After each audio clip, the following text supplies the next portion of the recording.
sometimes you gotta make a mess before you can make things better.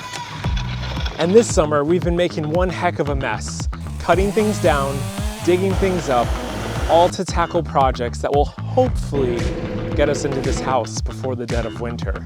This hole I just climbed out of, that's one of those projects, probably the most important one.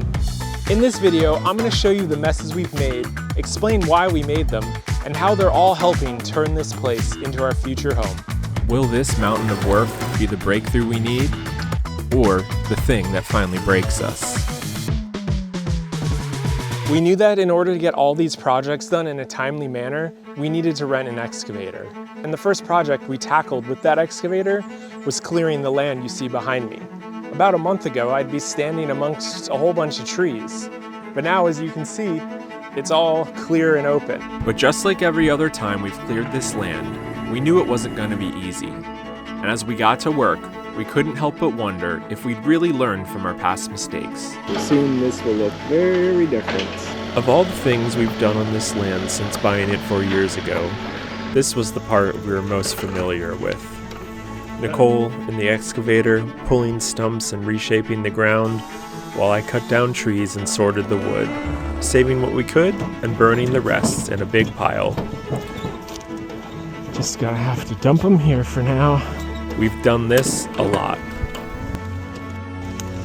You know you've burned a lot of burn piles when you have a specific set of clothing that you want to wear to burn stuff in. Finished cutting down the trees in this area. I just need to keep on separating the burn pile parts from the firewood parts. It's exhausting. It was a lot of hard work, but everything we'd learned from clearing land before helped us move faster this time around. Still, even with that newfound efficiency, the frustration started to creep in. I could only move so many logs by hand, and Nicole probably would have just said, burn it all.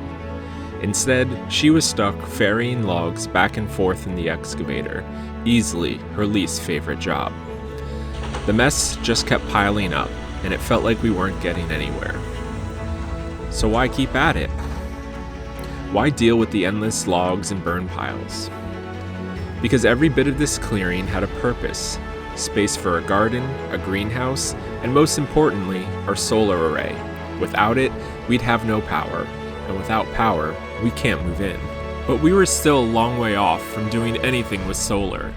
And to give ourselves a break from the repetitive tasks of clearing, we moved on to a project tied directly to the A-frame, one that would test me physically and force me to find out just how hard it really is to do by hand.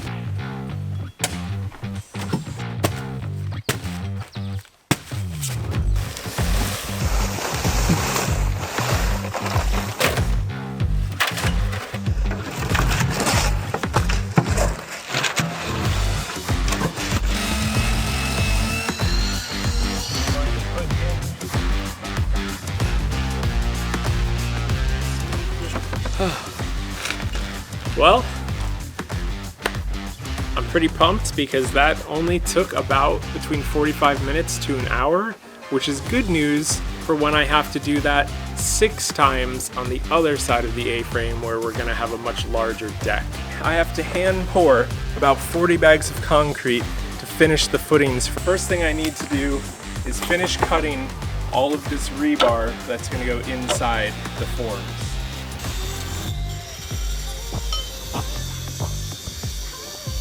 All the prep work is done. I'm ready to start mixing and pouring concrete. I quickly discovered why people use concrete mixers. Mixing it all by hand with a shovel and wheelbarrow was the worst part of the whole process. But one bag at a time, hour after hour, every tube was filled, and I got the back deck piers done in a single day. It was a huge relief to be finished with concrete, but that relief didn't last long.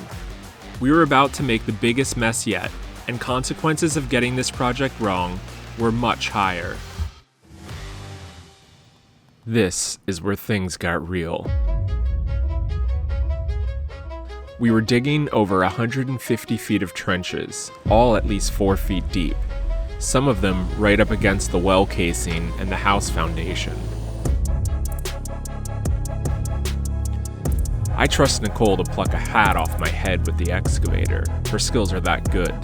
But even so, it felt like we were stepping into new territory here. We are starting an exciting project today, digging our trenches for our water lines and our electrical conduit. We are starting over here with the connection from our well to the house. So Nicole's doing all the digging. I'm going to be helping her measure the depth of the hole, and then I'll start running all of the lines.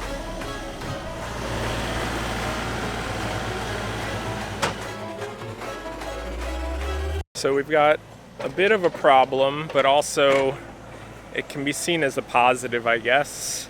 We're digging our trenches in a lot of sand.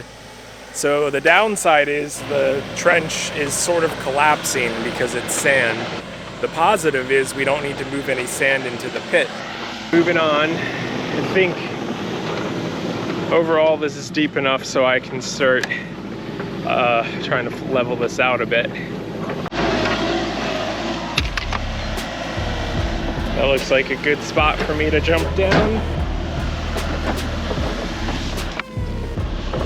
We're gonna start with this area by the well, right here, and work our way back. Working down in these trenches brought me back to just over a year ago, when I was laying out the footers and forms for the A-frame foundation. The lessons I learned then definitely helped me this time, but even with that experience, things didn't exactly go smoothly. First casualty of the trench build. Someone accidentally ran over the wheelbarrow with the excavator. But in her defense, I did park it in a spot that probably wasn't the smartest. Nicole dug me this trench. So it's deeper than 4 feet, so I can easily move all this stuff over to here. And also in here, I have to dig out quite a bit by hand. So that'll make it a little easier to shuffle the sand around.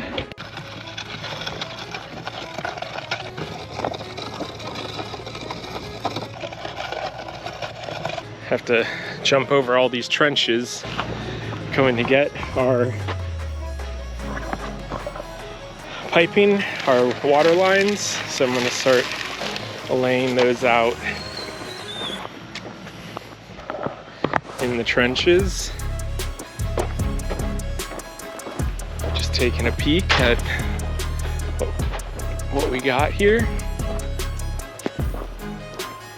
So our soil here is a mixture of sand and clay.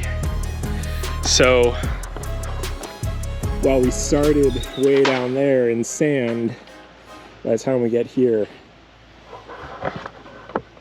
it's pretty solid clay.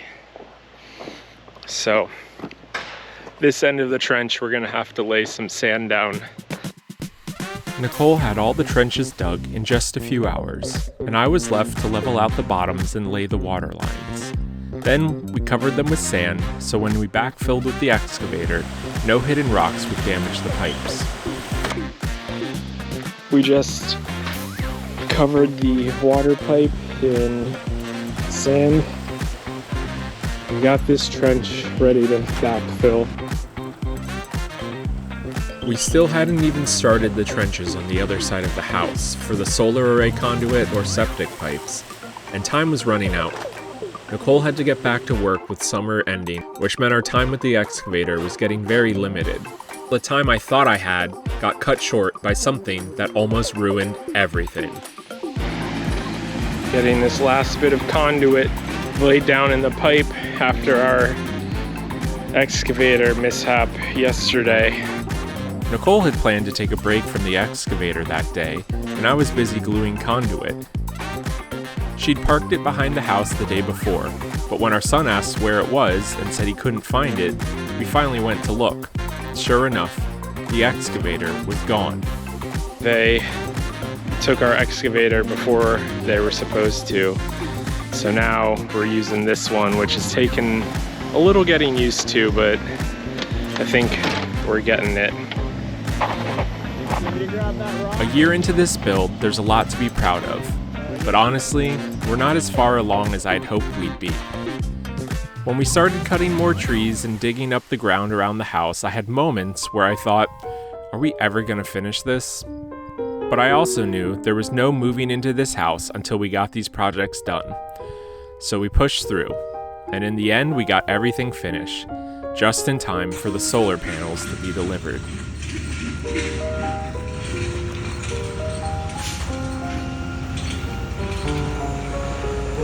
So we got